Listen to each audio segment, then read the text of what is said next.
Welcome back to the First and Goal podcast, everybody. We are here on a Tuesday night. I am Sam Levine, joined by Mitch Weinberg, and here we are 8 days after free agency first officially opened, and it has been a crazy 8 days. There have been quite a lot of signings. So we picked five of the biggest signings, and we're going to go through them, me and Mitch together, and say whether we are going to buy into these signings, whether we are going to sell, or we have to wait and see. Sell, obviously, meaning we dislike the signing. Buy, obviously, we like it. Wait, we need to see more. Starting off with Bud Dupree to the Tennessee Titans on a 5-year, $85 million contract with a 16.5 annual average. I'm going to sell. Mitch, you are also selling. Tell us why. Well, I think it's pretty obvious. The Titans know that championship teams are built in March, around free agency, around draft time, that's April. But even still, it's more important that you target good free agents. And the Titans are smart. They knew we need to get someone on the defensive side of the ball. We need an edge rusher. So they went out and exploded on a mediocre edge rusher. Like, come on. I think it's pretty obvious why we're selling the contract, not the player, not the idea why they signed him, because that within itself is really smart. But is Bud Dupree really worth like $17 million a year? No. Yeah, Bud Dupree. I mean, this is a guy that we're talking about. Yes, he has 19 and a half sacks in the last two seasons. I believe that's top five, if not top five, definitely top seven in the NFL in the last two seasons. There's no, there's no debate. He's been a good player, a very good player for the Pittsburgh Steelers.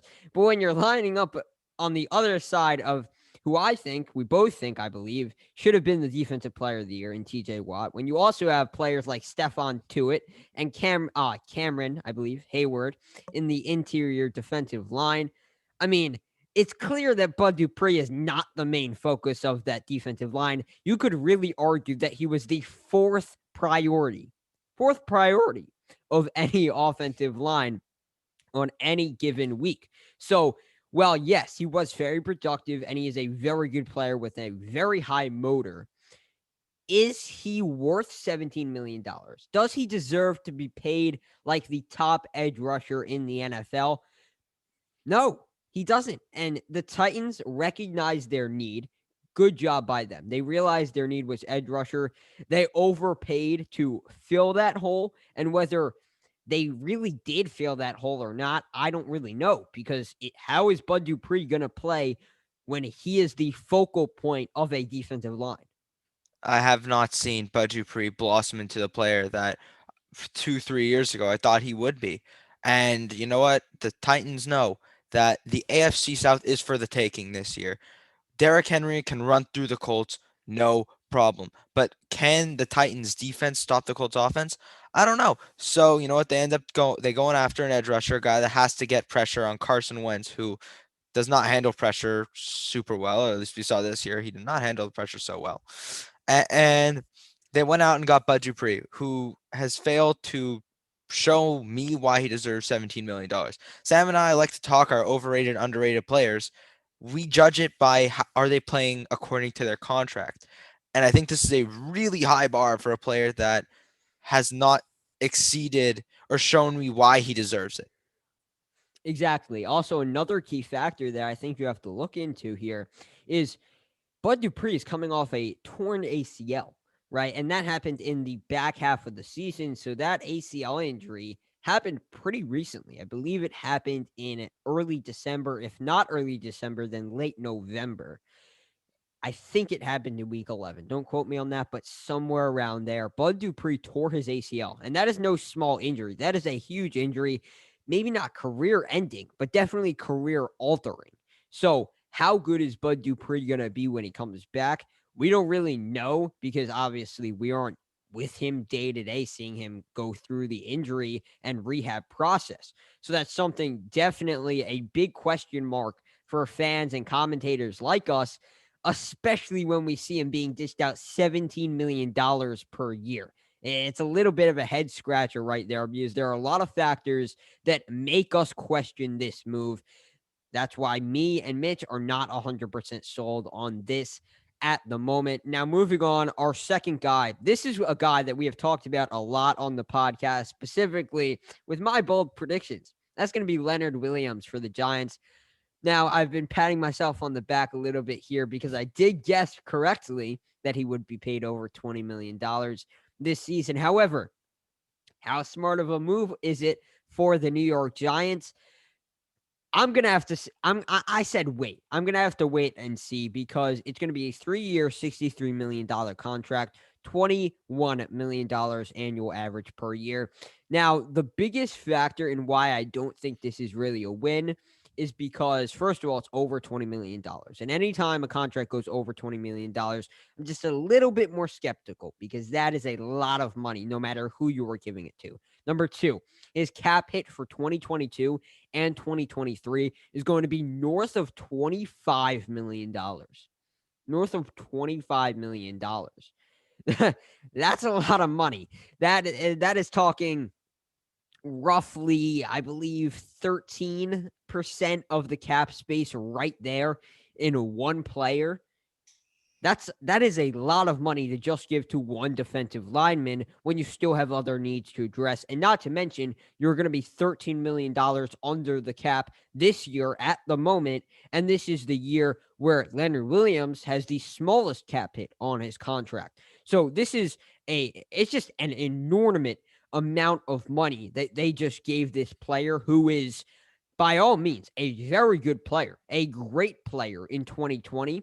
Overall, a very good player, a great player in 2020, but a guy that is relatively unproven throughout I believe, his 6-year career. He's had one great season, one good season, and the rest have been mediocre. So this is an unproven player who just got paid basically mid $20 million contract. And I think one huge issue with that, there's actually two big issues with that. And first of all, in case people in New York forgot, there's another guy that within the next 2 years is going to be due for a humongous contract. Whether you decide to take it up or not with Saquon Barkley, he's going to get paid. And you know what? If you want to keep Barkley, I'm all fine with it. Sure, he has injury problems, but we know what he looks like when he's fully healthy, and even with all of the injuries, he's come back, shown explosiveness. But right now, the Giants, they have to win now. They've been very active in free agency, making a ton of great moves. But if they don't pan out, Sam said it, $13 million under the cap. That's a lot of money. And you can clear it up in multiple ways. The Saints somehow maneuvered their way out of it. Very impressive for them.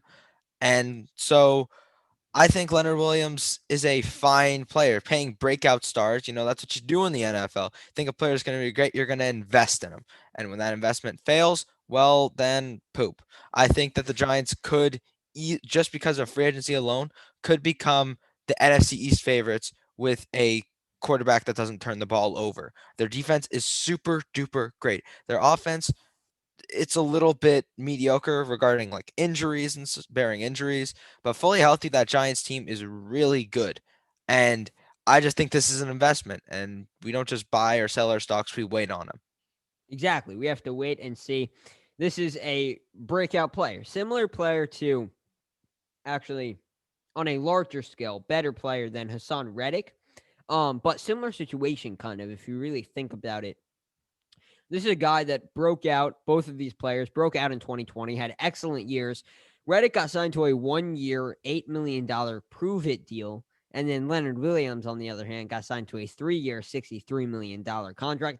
Well, I wouldn't suggest a 1-year, $8 million contract for Williams. It just shows you the contrast in which these two guys got there, in the contrast in their contracts. I mean, really not a perfect comparison, not identical in any means, but really with Williams, you could make a strong case that he got overpaid just based off of the sample size that he's given and the production that he's shown.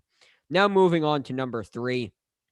This is going to be John Johnson, the safety formerly for the Los Angeles Rams. Now he got signed to the Browns on a 3-year, $33 million contract. I'm buying this. I love this. I think this is one of, if not the best signings of the entire free agency period up to this point. I love John Johnson. He's an excellent player. I am buying this every day of the week. But Mitch, you're waiting. Now, this perplexes me a little bit. So tell me why you're waiting. I'm going to tell you why I'm waiting because similar to Leonard Williams, I think that this is a guy I have to wait on just a little bit because he had a great year in LA. Don't get me wrong, stats aren't everything. If you watch the tape, you watch the film, he's a really great player, and they got him on a great contract. And the Browns addressed their needs completely. But am I 100% sold on John Johnson? No, it scares me when you're not signing big name safeties. And I'm not saying the Browns should have gone after the biggest name safety in free agency. I actually think John Johnson was He the biggest was. name. He was. So yeah, Browns understood what they needed, got it done. And in the draft where they're drafting, could have went with Travis Morig and they could have waited Richie Grant, Javon Holland. But they addressed it right away. Good on them. But I'm just a little bit skeptical of John Johnson. I don't think this is terrible. Boo, this is going to end out badly. I just think that this has to end out really good. And this is a high upside player for sure. If you look at John Johnson, for me, every single year since he entered the NFL, with the exception of 2019, the season where he only played 6 games, every other year he has had a PFF grade of above 80. And that is a very exclusive category when you're talking about pro football focus grades. He's exceptional. I mean, I really think he is throughout every year of his career. He's a exceptional tackler. He can play both free safety and strong safety at a very high level. He's got very good coverage skills. Had an 86 coverage grade per Pro Football Focus in 2020. You look at him, he can do it all. He really can, and he does everything at such a high level. And for a Browns team that is young and is an improving defense, they showed flashes of being elite last year. As an improving defense, as a young defense, getting a guy in the back end who can do it all and has shown with consistency that he can do that, getting that for $11 million, only $11 million, I think is an absolute steal. I love this and I'm buying it every day of the week. Now, one of the more polarizing signings this offseason period, and one of the more interesting ones, and one of the quicker ones, one of the fastest deals to get done, was the Matthew Judon signing to the New England Patriots. That was a 4-year, $56 million contract with a $14 million annual average. I said wait on this one, but I'm leaning more towards sell. I'd put myself right in between wait and sell because I listen, Judon had a very good 2019 campaign. He looked like he was going to get paid in the market. Then he got franchise tagged and had statistically the worst year of his career. He was not that good. And in pressures, in the categories advanced stats, in pressures and hurries, he was outside the top 20. So he's shown he can be a very good pass rusher. But last year in 2020, he just wasn't that good. So this is a guy that I want to wait. I'm not going to say he's absolutely a bad signing at the moment because he could still turn out good, but I'm leaning more towards sell because his 2020 campaign was not that good overall. Belichick loved to throw around money this offseason, giving the most amount of guaranteed money in a free agent period in the history of the National Football League, if I'm not mistaken, which I don't believe I am in this case. So I think Belichick was smart. He knew that this defense was not great last year. And with the players returning, still having Stephon Gilmore, still having a ton of pieces, and with such a great overall football mind, he knew that he had to go out and get a linebacker. Because truthfully, the Patriots linebackers weren't cutting it. Getting Matthew Judon, did that solve the problem? I don't know. I think that he's a exceptional player. Over the past few years, with the exception of this year, he's been really good. And I kind of thought that the Ravens were gonna tag him or keep him, but no, they let him go, hit the market, got a big contract for the linebacker market. In my opinion, it's pretty big contract. So is he going to be worth this contract? That's what I have to wait and see. Because if he ends up being meh, not living up to the hype and not terrible, it's not worth $14 million. $14 million is a guy that's going to transform this defense and steal back the AFC East crown. Does is Matthew Judon going to do that? Maybe. I don't know, and that's why I have to wait on this. Yeah, another really the main reason why I didn't go to completely sell overall in this one is because he's with the Patriots. And now I know this is cliche, but always I feel like players who maybe don't have as much hype around them, players who the general population may think are a little bit washed or don't have that much upside, just go to New England and completely turn their careers around for whatever reason. I know 2020 wasn't the perfect example of that, but we can't forget the 20 years prior to that. I mean, Bill Belichick is a master at getting the most out of his players. So I want to wait and see what Belichick can do with Matthew Judon, right? Because if he can turn him into a 9, 10, 11, 12 plus sack kind of guy, then of course this works out. Then yes, I'm buying into this free agent signing. But if we get 2020 productions from Matthew Judon just in New England on the Patriots, then yeah, I think I'm gonna sell. But I'm going to wait and see because it's the Patriots, because I want to see what Bill Belichick and this New England Patriots defense and this system will be able to do with Judon. So now the fifth and final free agent signing player that we have here is another player from the Giants. That's going to be Kenny Gallaudet, who, of course, the wide receiver, formerly of the Lions, who signed with the New York Giants on a 4-year, $72 million contract. That gave him an $18 million, a hefty $18 million annual average. Now, we both buy into this, and I know it is a big, big contract. Big contract. However, Daniel Jones needs weapons, and he got a huge weapon and a very reliable weapon here in Gallaudet. I know the Giants front office is trying to build a team around Daniel Jones. And when they signed Kenny Gallaudet, I've looked at my phone. I'm like, oh no, this is not going to end well for the NFC East and all that people that play him. Because bear in mind, he has been on a terrible team throughout his whole entire career. The Lions have been absolutely brutal. I'm not saying the Giants are very good, but they are in a team that's trending up. Although they were a game out from winning the NFC East, I know that's not really saying anything, but they were. They almost made the playoffs, and now it is put up or shut up time for Daniel Jones. If I'm the Giants front office, this is it, okay? Because Daniel Jones now will have no more excuses. He has a wide receiver one, which is all most teams need. He has a top 10 running back when healthy. He has a Pro Bowl tight end, even though I don't really know why he was in the Pro Bowl. He was there. Big body vertical tight end. So now the Giants are probably going to go after another receiver in the draft, one would assume. Maybe Kyle Pitts if they want to go there that route, because Kyle Rudolph right now may not end up going there due to a failed physical. So Daniel Jones, this is it. This is the end of him. If he does not have a decent year, I wouldn't say he has to have a Pro Bowl year. Relax, his job's not 100% jeopardy, but it's a little bit concerning, and the Giants have to consider if this does not work out, they have to move on. Yeah, I think you said, his job isn't in jeopardy this year. I really think it is. I think you look at young quarterbacks, I think you give them 3 years. If they don't produce, if they don't show promise, they're out.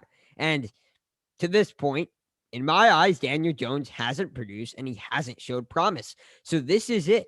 This is the year. So why not go all in, right? Why not give him all the tools that he needs to succeed and see what he can do with them? Because you spent the sixth overall pick on Daniel Jones. This is the guy that you thought was your future. Get him the tools that he needs to be a successful quarterback and see if he can produce. See if he can capitalize on that potential that you thought he had. Getting Kenny Gallaudet is an excellent start. They still need to improve the offensive line, maybe get another receiver. But Kenny Gallaudet is a very, very reliable wide receiver, very good at contested catches, can make the circus catches. He made a lot of those in Detroit, very good at contested catches. This is a very reliable receiver, a big body wide receiver who is a quarterback's best friend. Best friend.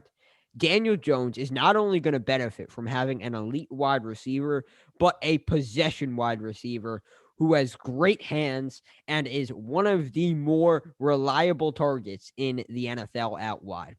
I, So, yeah, I yeah, go mean, ahead. like, in the Giants' defense, we look at the quarterback class that Daniel Jones' year was, and where all the quarterbacks ended up falling. Number one overall pick, Kyler Murray. Okay, they couldn't have picked Kyler Murray, but out of all the quarterbacks that are left, the only one that the Giants there's no one they missed on. That quarterback class, with the exception of Kyler Murray, wasn't so great.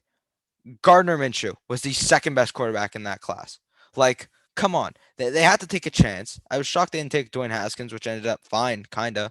And Drew Lock, I'm not so sold on him yet. So Gardner Minshew, jeez. Yeah, you're not going to take Gardner Minshew sixth overall anyway back in, Shocker. yeah, The biggest 2018. shocker. Yeah.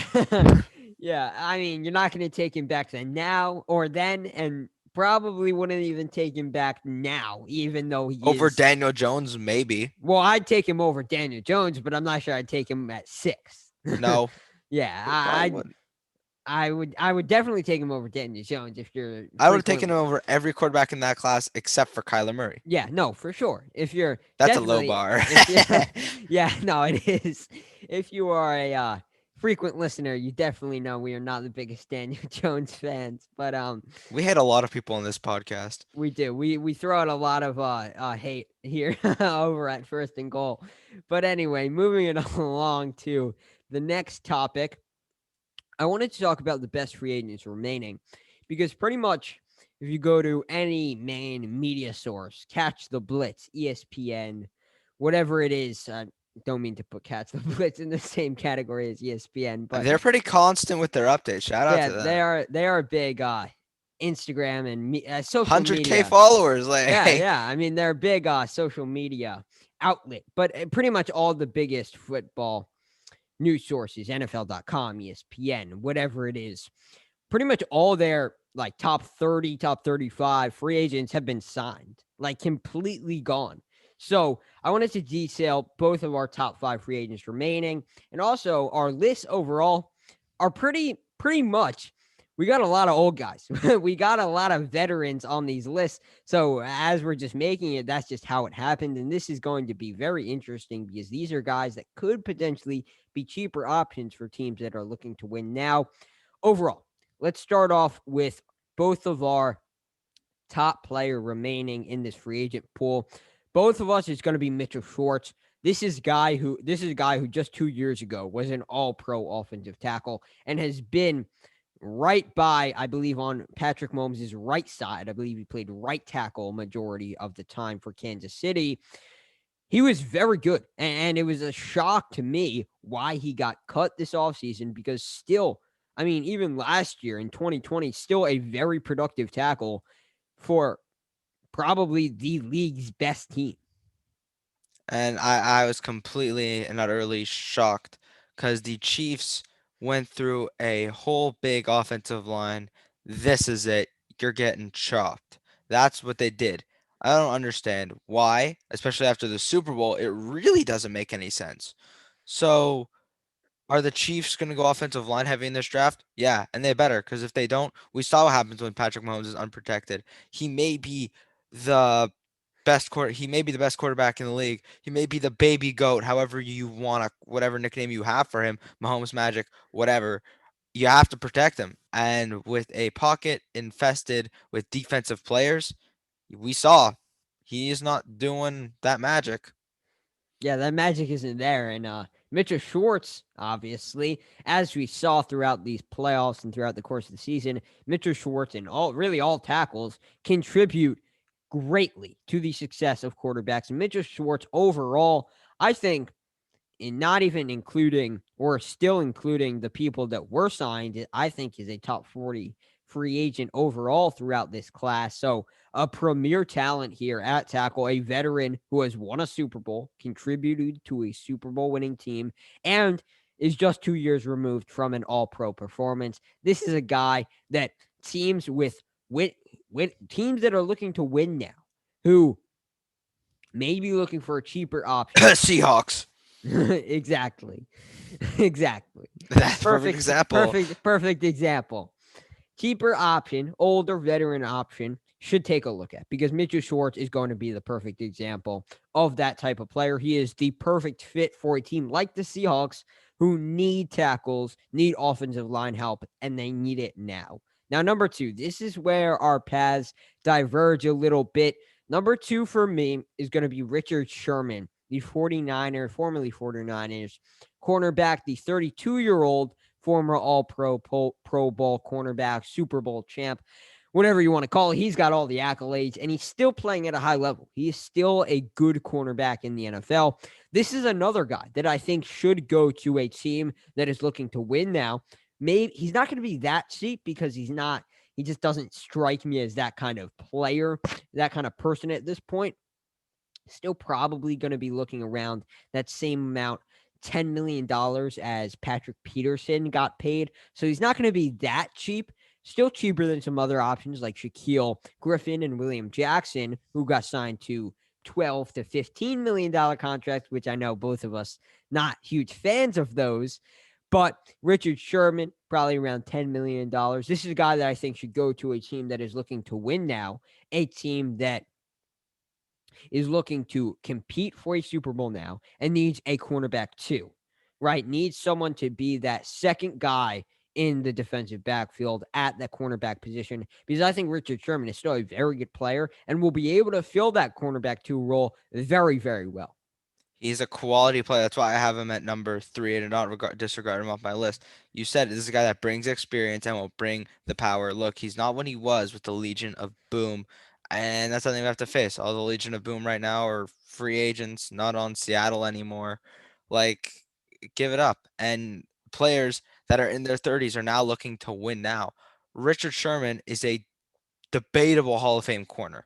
Debatable, okay? Because I don't want to go out there on the limb and say he is, but he could be, okay? And if you're looking at a team to win now, there's a few teams that strike me that Richard Sherman could possibly float to. And the two names I think he'd fit the best is either in Las Vegas or in Dallas. Vegas, looking for a good corner, mentor young guys. Richard Sherman brings it. In Dallas, he has his old defensive coordinator back, Dan Quinn, recently fired from Atlanta, hired in Dallas, and I think he'd fit in perfectly in the Dan Quinn system, because we saw what happened when he was in Dan Quinn's system. He led one of the best defenses of all time. I'm not saying the Cowboys are going to flip from the arguably worst defense ever to the best. No, relax. But I think that he's a guy the Cowboys should have gone after earlier, especially because they missed out on Patrick Peterson.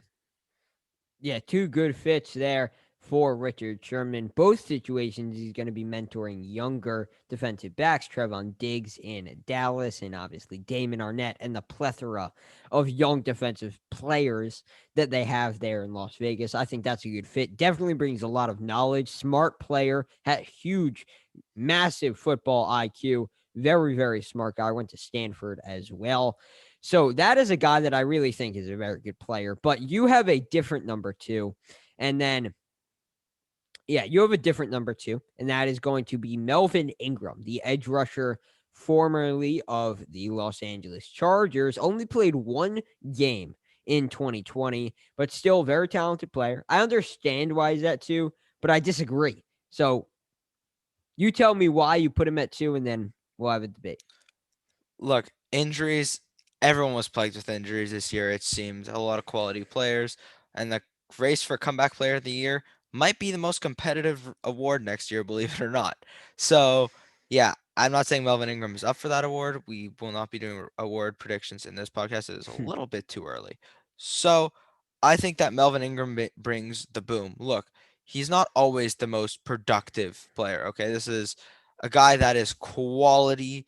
I think he can get pressures. It's not always about the stats. It's sometimes always about the advanced stats. And if you look at the advanced stats, I think this is a guy that brings the pressure and brings somewhat experience. He's 31, and I think that he can start off the edge, especially considering a lot of teams who need edge options, because this is a guy that will be taking a low contract. He will not be getting a huge cap hit like Mitchell Schwartz will, or some of the other players that we'll name on this list probably will. He's going to get signed to a small deal, but I think that we love to talk contract. he's going to get a small contract, and I think he can live up to the low standards that people are setting him to. Yeah. Okay. I think Melvin Ingram is a good player.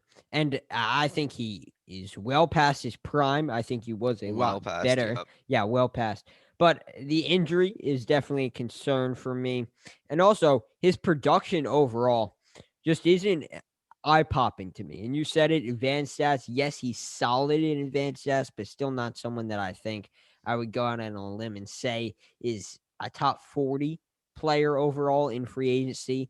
Nope. And yeah, and I don't think he's the second best. He's actually my, yeah, I don't know. I believe he's my sixth best remaining, maybe, but I just don't have him on this top five. I don't think he comes into that category. But number three for me is going to be KJ Wright, the linebacker for the Seahawks. This is a guy that looks like, I mean, he pretty much flies under the radar every single season as a very, very good linebacker. This is a guy that has been with the Seahawks for the duration of the decade. And when you really think about that, that is a very good thing when you're talking about defensive players because he was there with the Legion of Boom. He was there and contributing a top five, probably a top five starter consistently on one of the greatest defenses of all time. This past season, he had a 75 overall grade per Pro Football Focus, which is a very respectable number. This is a guy that I think is still a very, very talented guy and is getting lost in the mix because he's a 31-year-old player and still is contributing and playing very, very good football. He should be getting more attention than he is. That's why he's my third best remaining free agent. I think that's pretty fair. KJ Wright, you'll notice that on this list, we got guys that bring experience and will mentor these young guys and still are very quality players. I think KJ Wright absolutely slides into the definition of the best remaining free agents. I'm kind of shocked I left him off my list, but you know what? That's what happens sometimes. Sam and I, we disagree. I mean, this episode's rare. We're agreeing on a lot, but you know what? I think KJ Wright probably would be six. He could probably replace Melvin Ingram. I was pretty loosely with ranking some of these players because there are a lot of guys that just fit into the mold of could still play, should get signed to a low deal that they can will probably exceed expectations. That's what you want. So he should definitely get signed and definitely can't be will definitely get signed within the next month or so, probably a little earlier. I'd be shocked if he was went unsigned into May. Yeah, for sure. I love KJ Wright. Again, a guy that is just under the radar, not getting enough love, not getting enough attention. And like you said, brings valuable experience. He won a Super Bowl. He's been to two Super Bowls. He's been into the playoffs countless times, and he contributed to one of the best defenses of all time. So if you're talking about bringing him into, you could bring him into a couple different situations. You could bring him into a young team that is hungry, looking to compete and have him mentor younger defensive players, or you could just bring him into a team that is looking to win now and is ready to win now, be a second option at linebacker, be a contributing and helping role, right? Being in a complementary role at linebacker. Again, still a starter, still a starting caliber player, but I think this guy still is a very, very talented guy who is still, again, a starting caliber player at linebacker. So keeping it moving, who is your number three? Well, number three, I had Richard Sherman. Went over that. So I'll jump to number four, which is arguably the most disappointing player of our generation, Antonio Brown. And I think again fits the mold of smart player, knows what he's doing. Well, I don't want to go out on a limb and say smart, but seems to know what he's doing. Quality vet that's played with a lot of great receivers. He's not going to be wide receiver one. The team looking for a wide receiver two to mentor some young guys or even still to play because he could still ball. He just won a Super Bowl. So I just think it's very disappointing what happened to Antonio Brown. Of course, if you're listening to this podcast, you're more than likely very familiar with the fallout of Antonio Brown. So I think this guy deserves a shot to even be wide receiver one again. I think he could probably still play wide receiver one, fit into that role. And if it weren't for that saga, Antonio Brown, in my mind, locked Hall of Famer for sure. The stuff he was doing, groundbreaking stuff. But you know what? The NFL is very tight. Well, actually, they're sometimes very loose. But I think Antonio Brown is definitely a guy that they'll be very tight with looking at Hall of Fame and looking at whether they want to sign him after this whole thing. Because this was just 2 years ago. I know it seems like forever ago, but that was literally just 2 years ago that he was on the Raiders and then the downfall of his career. Yeah, I mean, you look at Antonio Brown. I mean, people forget he is arguably a top 10 wide receiver, top 15 wide receiver of all time because of what he did with the Pittsburgh Steelers. I mean, he was simply put the best wide receiver in the league, right up there, if not best, then top two, right there with Julio Jones. I mean, he is a top two wide receiver of the last decade. And while he isn't that player anymore, he isn't that caliber anymore, he's still very productive. And we saw him be a very good contributing player to the Tampa Bay Bucks Super Bowl run. So honestly, I think Antonio Brown still could be go to a team and still have success as a wide receiver too, or help mentor younger players. My number 4 is going to be Judeon Clowney. And this is a guy that, you know, neither of us like to give much love to on this podcast. However, if we're talking about remaining free agents, I think it's fair to put him at number 4 because he's still listen, he's not the pass rusher that he was drafted to be. That's that's clear. He isn't the best, straight up edge pass rusher. However, he is a very good run stopper off of the edge. That's probably his main category. That's what he is best at. And he still has value there, and he still has value as a pass rusher. It was a down year for him in Tennessee, whether it was the scheme, because it seemed like nobody could get any pressure in Tennessee. So whether it was him, whether it was an overall defensive situation, probably a little bit mix of both. But overall, Jadeveon Clowney is still a good player, right? He isn't great. He isn't bad. He's good. And that's why I think number 4 in my top 5 remaining players is a perfect spot for him. Clowney, a guy very similar to Antonio Brown, not with the psycho downfall, but disappointing. Drafted number 1 overall, high expectations, and for a long time, he tore it up in Houston. And then last offseason, I believe, he said, I'm going to wait. I'm going to hold out till I get a good contract. Disappointing. It wasn't great. He wasn't great with Seattle. Then he went to the Titans. Wasn't so great with the Titans, and now it's like he's a quality player and we know what he can be, and sure, he's 28. He's 28, so there's still time to salvage what is left of a excellent football player. And you know what? I think he should deserves to be signed. But right now, it's not looking too good for him, especially after the stunt he tried to pull last offseason. Yeah, definitely still deserves to get paid a relatively fair amount. Still deserves to be a starter.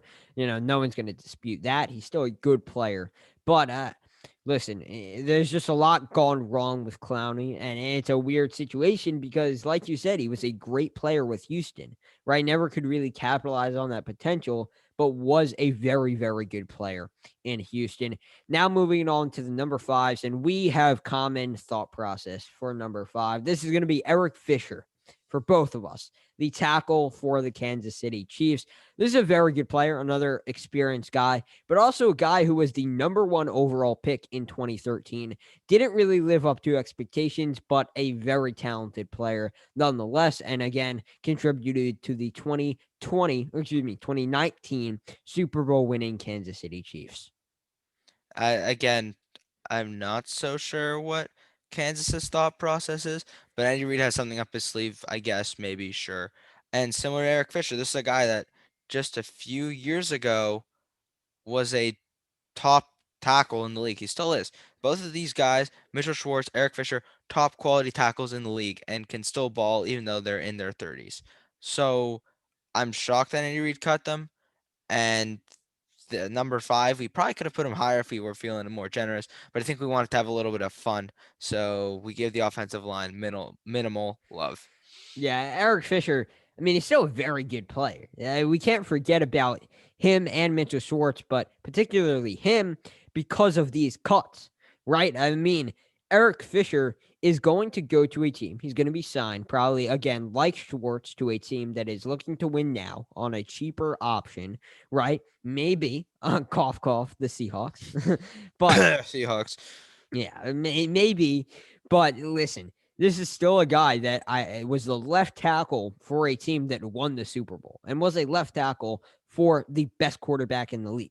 So clearly he's doing something right. Clearly he's doing something right.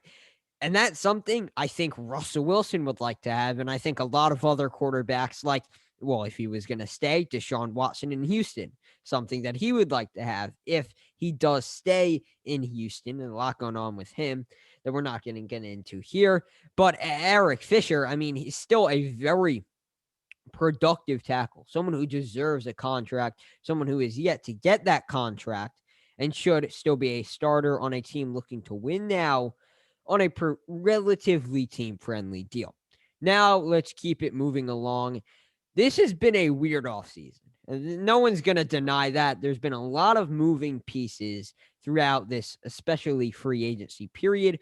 However, some teams have been reluctant to make some moves. Some teams have been hesitant to really pounce on the opportunity to make transactions.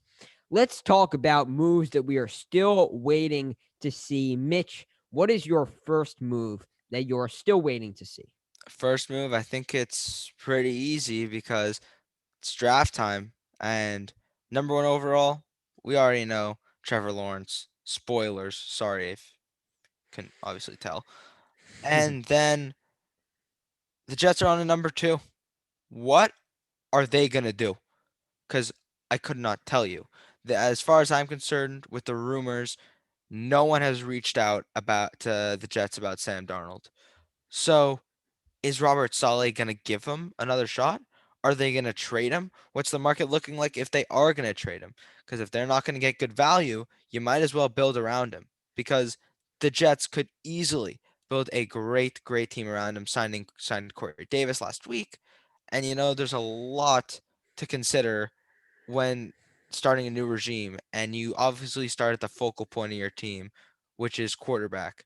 What are the Jets going to do? I think this is something that was going to have to happen on draft night. They don't trade Sam Darnold. Sam Darnold should probably request a trade if they go Zach Wilson to Justin Fields, whoever they so choose, if they make the terrible choice of taking Fields. But, I think that Sam Darnold has to get moved if they're trying to shift culture in East Rutherford. Yeah, definitely something that we have been waiting to see ever since really mid-season. It seemed ever since they looked like they looked like they could be going 0-16. But I mean, Sam Darnold, it definitely seems like they could be going in a different direction. But actually, recent quotes and recent news kind of suggests that Sam Darnold could be sticking around for 2021. So that's definitely a situation to keep our eyes on.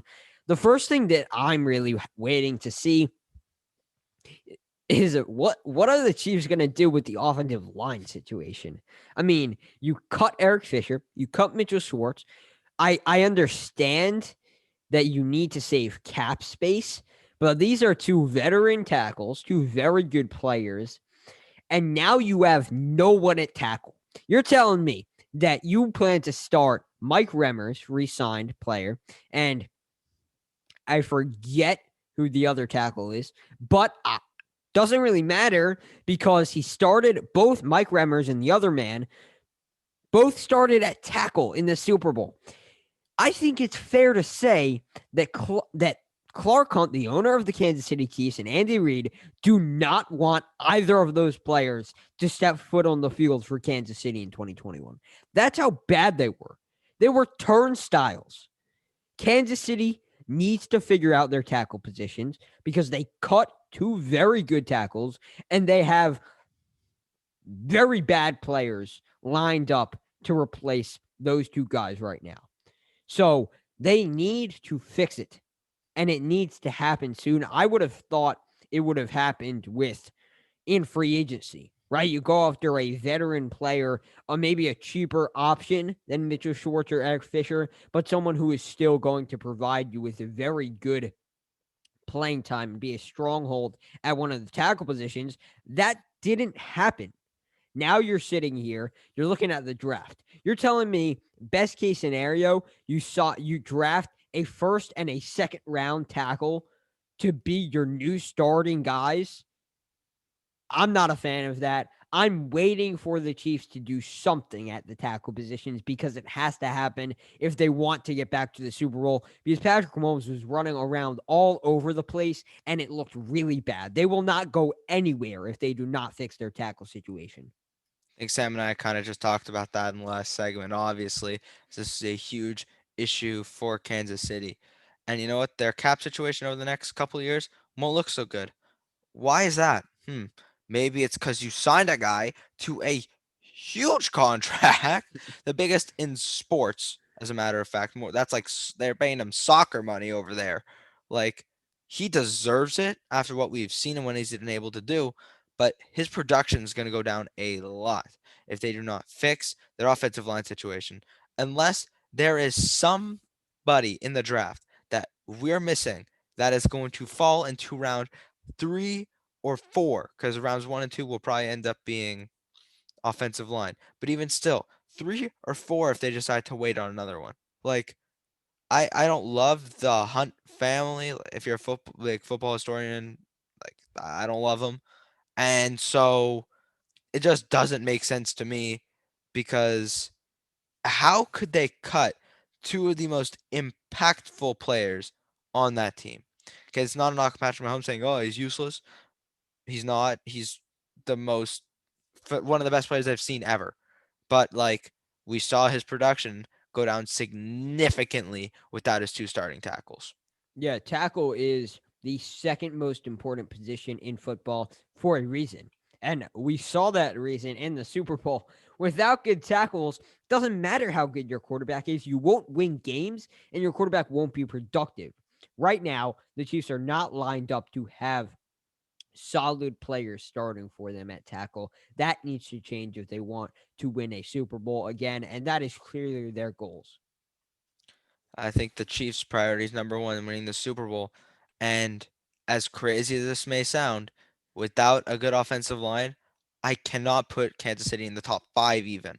Because that if Patrick Mahomes is going to be running around 500 yards backwards every game this year, doinking his receivers on the head and them dropping, I'm not saying that's going to happen, but that's what happened in the Super Bowl. So it's my only real reference point here. So the Chiefs' offensive line is a humongous concern, and I cannot say that they'll have a good year without them. Sure, they have the best offensive trio in the league, if that's really what you want to go out and say, and not really much to say to it. Like, absolutely sure, but like, you need an offensive line, and I don't know what Kansas City is doing. Yeah, if you don't have the time to throw them the ball, I mean, what good is it? But anyway, Mitch, let's get to your second big move that you are waiting on. What is it? Again, I went another trade route. I'm a big trade guy. We don't see so many player for player trades in the NFL nowadays. I'm not saying this one will be, but just saying I'd like to see a good player for player trade. Haven't seen one of those in a while, so we went with two trades. And this one is going to be Zach Ertz. It's been very obvious that the Eagles are focusing their priorities on trying to trade Zach Ertz, a guy that's a veteran player who has not been the same since 2017. So the two questions are: first of all, what is the price you can get for Zach Ertz? Because the Eagles right now, I think they went into this saying they want like like through a third and a fourth, blah blah blah. I don't think they'll even be able to get a fourth for Zach Ertz. I think that they have to get the biggest value, and I think teams would be smart to end up signing him to a low contract deal in free agency, and the Eagles just had to suffer because Dallas Goedert is a young, emerging vertical threat who I like a lot, very underrated. So I think that Zach Ertz has to get moved, and that is something that definitely we will see this offseason. And if we don't, then the Eagles are really just shooting themselves in the foot. Yeah, for sure. Zach Ertz definitely waiting on that one to happen. I think Eagles are definitely holding out for the highest bidder for sure because they still value him probably pretty highly, right? They probably think highly of him. So they're definitely trying to get the most that they can out of him. But now, guys, This is the doozy. This is the one that I've been waiting to talk about all episode. Let's talk about the Packers. Let's talk about the Green Bay Packers, my favorite team. All right, so let's talk about this team for a second. They have signed no one new. No one new. Zero free agent signed, one of 3 teams. Yeah, one of 3 teams to sign no new free agents this offseason. Are the Packers even trying to win a Super Bowl? Are they? Legitimate question. I'm dead serious. Are they even trying to win a Super Bowl? You have a 38-year-old quarterback who is playing the best MVP. MVP, playing the best football of his career. How long do you think that's going to last? 2, 3 years max? I don't know. Looks like they want to cut that short, even if it does last that long, by drafting Jordan Love. Now you don't sign anyone. You can restructure Aaron Rodgers' contract and get $17 million. Yet they haven't done that.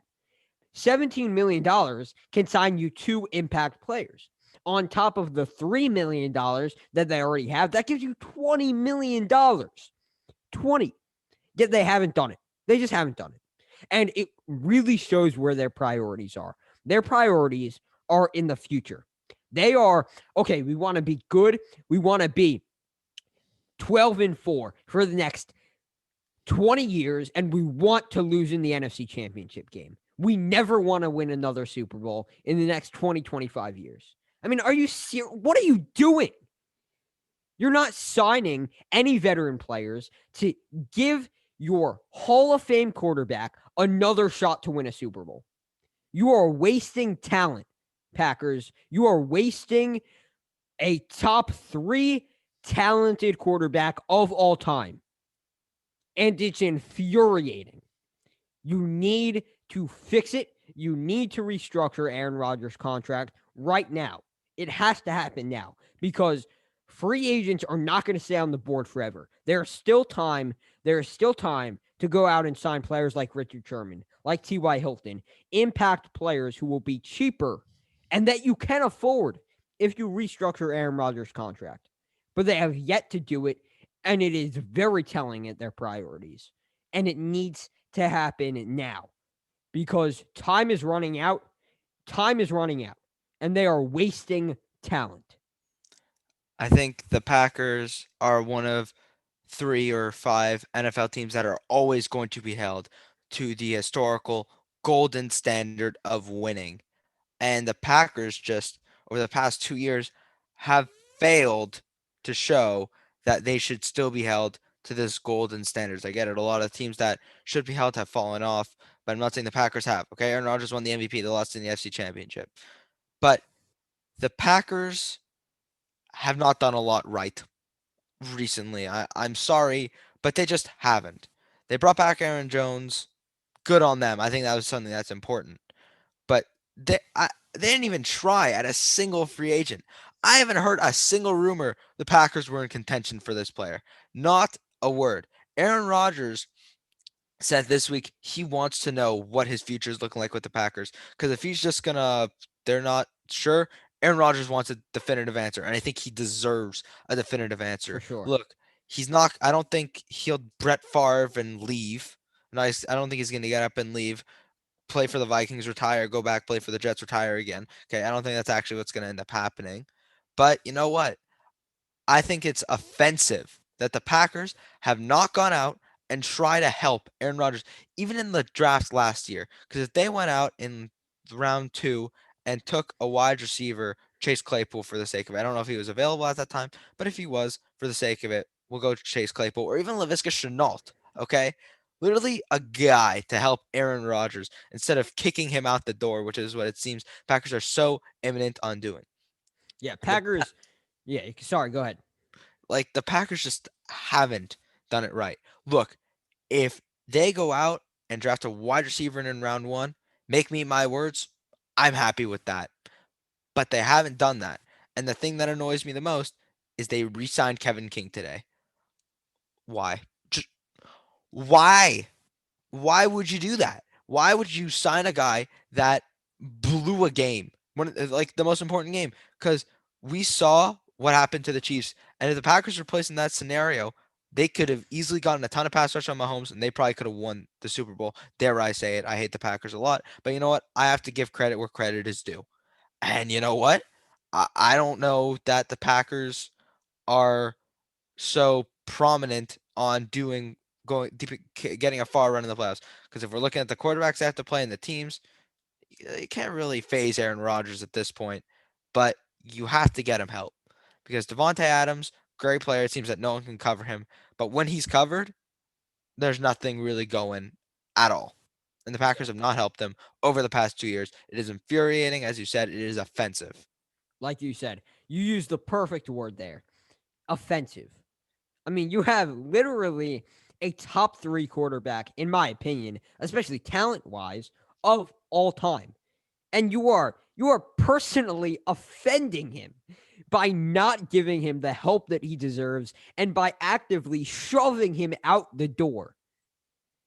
And he's given so much to this team. He's brought a Super Bowl home, and the Packers refuse to help him out.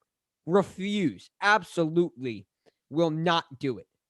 And it is enraging as a Packers fan and just as a football fan. I know the general population doesn't love the Packers, doesn't love Aaron Rodgers, but you cannot deny that talent is being wasted and the Packers need to do something about this situation because they're running out of time with Aaron Rodgers. Anyway, that is going to wrap it up for episode 41 of the First and Goal podcast. Thank you guys for joining me and Mitch here on this Tuesday evening. And also, guys, special announcement this Thursday, instead of the normal First and Goal podcast by myself, only Sam, it is going to be with me and Mitch again. So, special episode. Oh my God, no But way. not only is Mitch going to be on both podcasts this week, it's going to be a mock draft special. So we have a special mock draft Oh episode. my God, no way. Special mock draft coming to you guys in 2 days' time. That's going to be a full-length episode that is going to be replacing the regularly scheduled First and Goal podcast on Thursdays. So that is very exciting. First full-length episode podcast this off-season cycle that is going to be uploaded everywhere you guys get your podcast and of course on YouTube as well. So stay tuned for that this Thursday. So thank you guys for tuning into this episode. Make sure to follow the Instagram First and Goal _. That is the Instagram username. Also, follow the Twitter, First and Goal FB on Twitter. Go check out the website, firstandgoalfootballtalk.com for all articles, NFL and NCAA. Subscribe to the YouTube. Mean a lot, of course, helps us out with the YouTube algorithm as well. Drop a like on this video too, and also subscribe to the podcast wherever you listen to your podcast. So until next time, until Thursday, Sam and Mitch signing off.